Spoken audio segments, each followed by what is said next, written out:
Kung ginawa mo lang sana yung dapat, buhay pa sana, naagapan pa sana yung pagkamatay ng ating worker. Pag-usapan po natin itong pagkamatay ni Jeline Arguzon. Ma'am, ano po masasabi nyo na kayo po'y binibintangan ng kapabayaan? Nagkaroon po kami ng slight delay sa pag-monitor po sa UMS. Pero po, meron po kaming actual monitoring. I-message po namin si FRA, kinulit po namin ng kinulit. Ang reklamo po is hindi po nila makontak si Ma'am Jeline. And then, July 2 po, nag-message po si Sir Jeriel. Ang sabi po niya, loss of communication. Anong klase communication? Your Honor, chat po. Ito po yung messages po.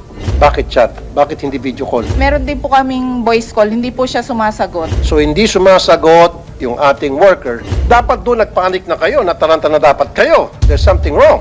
Your Honor, ang sabi po ni FRA, babalik daw po si Ma'am Jeline sa agency daw po. Kasi sabi po niya, don't worry, she's fine. At naniwala naman kayo, uto-uto kayo. Kung kayo nga paulit-ulit yung tinatawagan, hindi kayo sinasagot, and then si FRA sinagot, at she's fine. Dapat ang ginawa niyo po, tumawag kayo sa Saudi authorities, tumawag kayo sa embahada natin, tumawag kayo sa MWO, di ba? Makipag-ugnayan kayo sa DMW, sa OWA. Kung ginawa mo lang sana yung dapat, buhay pa sana, naagapan pa sana yung pagkamatay ng ating worker. Kayo ay gumawa ng effort para mag-communicate sa employer sa worker anong date? July 1 po. You have 18 days before her death, July 19. It could have been avoided. You have 18 days. That's more than 2 weeks. Noong July 18, saka talaga kayo nagbuhos ng effort nyo para alamin kung ano talagang status, and then the following day, patay na yung ating OFWs. Dito po, meron kayong kapabayaan. Wala po kayong malino na sistema para rumisponde sa isang OFW na kaduda-duda na yung kanyang sitwasyon sapagkat hindi na siya makonta. So, suspended po kayo ngayon. Yes po, Your Honor. At kailan niyo po balak mag-file ng motion para ma-lift ang inyong suspension? You're planning to do that, right? Yes po, Your Honor. So, kailan kayo magbubukas? Hindi ko pa po masabi, Your Honor. Ako na mismo sasagot. Malaking posibilidad na ikaw ay magbubukas muli at kansilado na yung iyong license. Magbubukas ka ng panibagong agency using a different name. At syempre, ikaw pa rin nasa likod. Yung pong pag-confiscate ng passport upon arrival, di ba, pinagbabawal na po yun. Tumatangok kay Yusek. Okay. Ba't nangyari pa rin? Tama po kayo, Mr. Chair. Bawal na bawal po yun. Dapat isinusuplong sa OMS, sa DMW, at isinasabi po sa Labor Attaché, at yung Labor Attaché pupuntahan yung employer at sasabihing ibalik yung pasaporte po. That is correct. Pero nangyayari pa rin in this case, sa kasong pinag-usapan natin ngayon, itong kay Ms. Jeline, nakarating sa inyo na kumpiskado na yung passport, sana may pumunta sa inyo. Physically, binisita employed, sinabing bawal yan, isolin yan, or else magsusumbong kami sa kinaukulan ninyo. Parang sirang plaka na ako rito na pagdating doon sa deployment niya, merong tatawag a week after na para tanungin, kumusta po kayo dyan? Ma'am, kumusta ang accommodation, kumusta ang pagkain, nasunod ba yung nakalagay sa kontrata?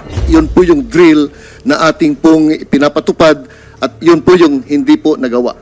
Kaya nga po, more often than not, hindi ginagawa nga po, kaya mismo nagsabi, ano po yung ating solusyon na para maobligay itong agency gawin yung narapat? Unang-una po, documentary suspension po ang ibibigay sa kanya.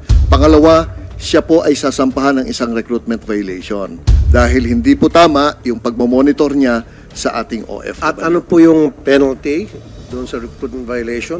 Katulad po nito, yung pong hindi tamang pagmamonitor ay humantong sa kamatayan. So isa pong malinaw na cancellation po ang sasagutin ng ahensya po. Cancellation. Opo. Again, sabi ko, makancel halimbawa yung kanilang lisensya, magbubukas lang yan ng panibagong agency. At sila pa rin magpapatakbo gamit ang ibang pangalan. Dapat po sa susunod meron kayo inspection sa lahat ng mga agency na nagbubukas, mga bago, meron ba kayong ginagawang cross-checking and at least physical na pinupuntahan? Sa panahon ko po, in fact, the opposite is being spoken about me, that I have been too strict about licensing. Rest assured, wala hong lumulusot sa akin na dumodoble, may derogatory record, merong pinanggalingan ng pera na questionable. Tinetrace po namin pati yung bank account kung kailan dineposito yung investment. Secretary Katdak, siyempre pagpapasok ko ng batas, matatagalan pa yan. It will take months bago mapirmahan. This is what I want you to do. Sa mga agency na naging pabaya, multahan nyo.